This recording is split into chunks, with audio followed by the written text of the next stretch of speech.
حضرت ابو سعید بن مغل رضی اللہ عنہ سے روایت ہے کہ حضور صلی اللہ علیہ وسلم نے شہادت کی انگلی یا انگوٹھے پر کنکری رکھ کے مارنے سے منع فرمایا اور ارشاد فرمایا کہ یہ کنکری نہ شکار کو قتل کرتی ہے اور نہ دشمن کو زخمی، البتہ یہ آنکھ پھوڑ دیتی ہے اور دانت توڑ دیتی ہے۔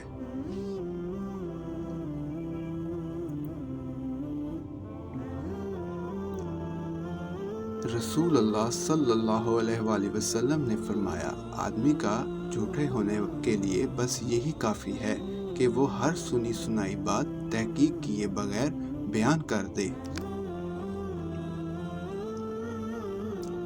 حضور نبی کریم صلی اللہ علیہ وآلہ وسلم نے ارشاد فرمایا، شیطان نے اللہ سے کہا تھا کہ اے میرے رب، مجھے تیری عزت کی قسم میں تیرے بندوں کو گمراہ کرتا رہوں گا جب تک ان کی روحیں جسم میں رہیں گی۔ تو رب اللہ نے جواباً فرمایا، مجھے میرے جلال کی قسم، وہ میرے بندے جب تک معافی طلب کرتے رہیں گے میں ان کی مغفرت کرتا رہوں گا۔